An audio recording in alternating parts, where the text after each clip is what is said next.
Good evening and thanks for joining us. I'm Leah Linscheid in for Michelle Carolla tonight. Strong storms across our area left behind serious damage to several communities, even shutting down an entire village this morning. From farm equipment destroyed near Lancaster to uprooted trees in Brooklyn, homes without roofs over in Hollandale, buildings destroyed in Belmont, and barns ripped to shreds outside Platteville.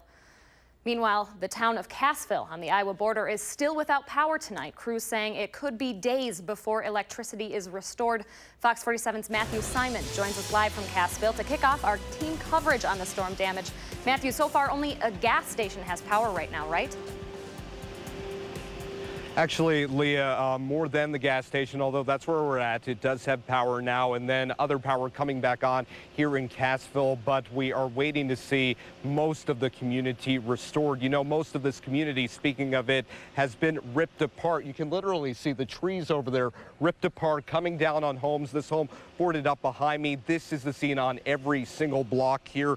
While everyone we've talked to today, thankful, so thankful, and all of this destruction did not include any lives lost. Beyond people's homes, there is extensive damage everywhere, including the city park and airport. It's almost as though part of the identity of this village that sits on the Mississippi River, Iowa border, about 2 hours away from Madison, whose economy relies on tourism dollars, some of that identity has been lost. It's terrible. It's terrible. It's sad. It makes me, this morning, when we came down here this morning, looking at everything, the park lost so many trees, it just broke my heart. And I kept thinking, it's never going to be the same. I mean, these are gigantic, huge, old trees.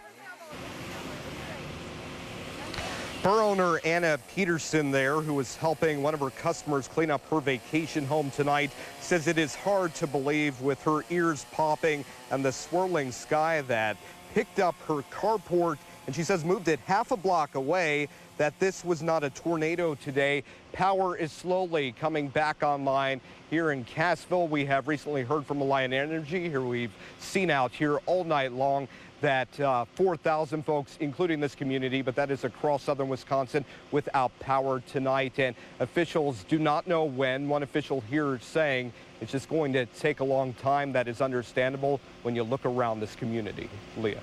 All right, devastating for that small community. Thank you, Matthew. Well, Karin Swanson continues our team coverage with the storms, with what we can expect next. Now, it seems like things have quieted down, Karin, is that right? It really has quieted down this evening so far. There are some storms in northern Wisconsin and also down into Illinois, but we're dealing with some pretty quiet weather here across the southern part of the state. But as we were just talking about, that line of storms just rolled right through southern Wisconsin. Today, you can see numerous storm reports across the region. Those were mainly wind reports from this morning and early afternoon, and we also had some heavy downpours of rain in some spots, with parts of southwest Wisconsin seeing close to 2 inches of rain.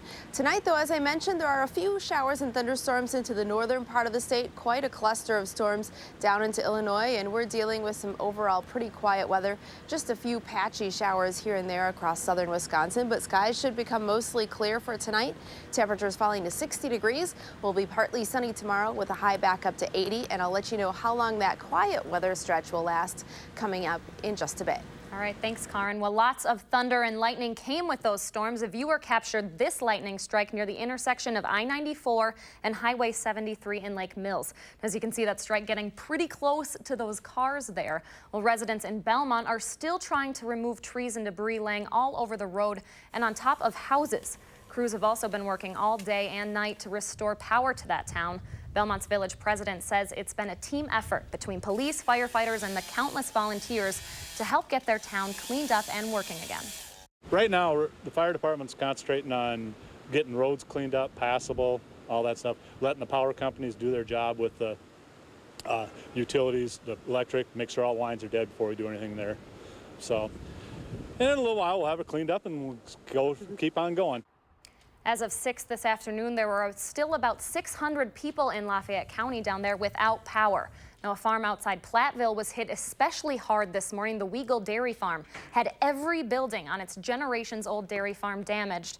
Parts of buildings blown for hundreds of yards, and some animals even injured as calf hutches were tossed around like toys.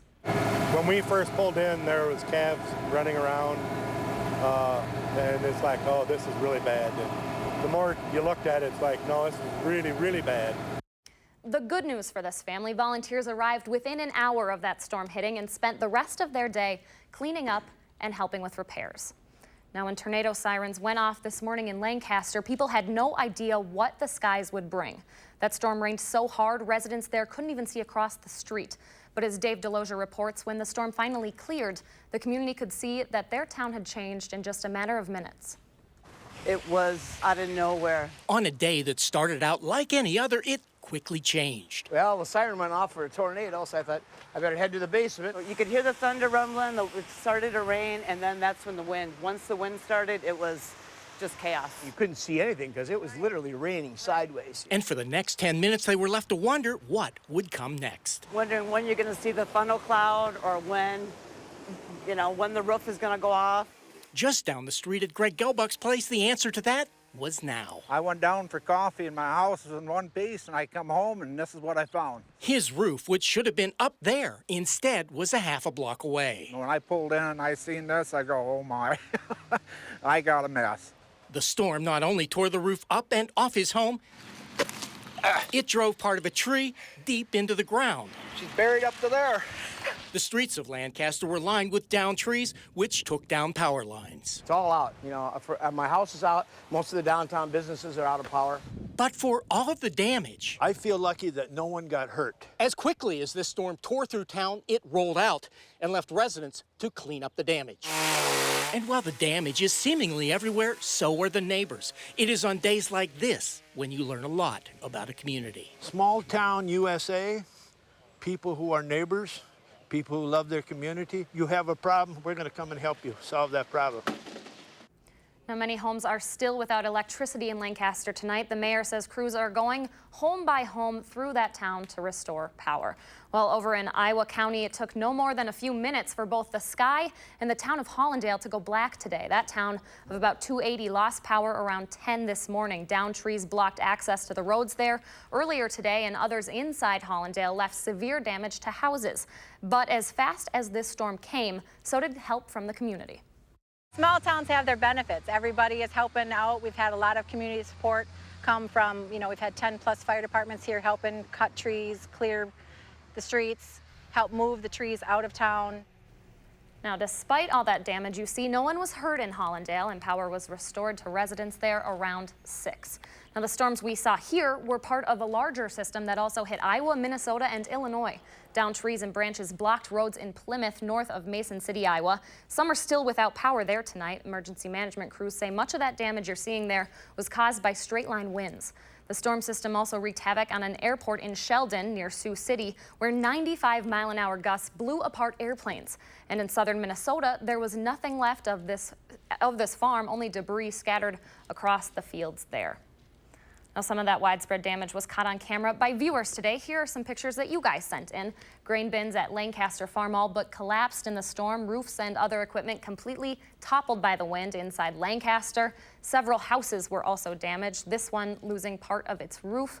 Trees were also uprooted across the viewing area, some nearly missing houses like in Belmont and across southwest Wisconsin. Now, if you have any pictures of storm damage in your area, you can share them with us on Fox 47. Just post them to our Facebook page, Fox Madison, or on Twitter at Fox 47 Madison.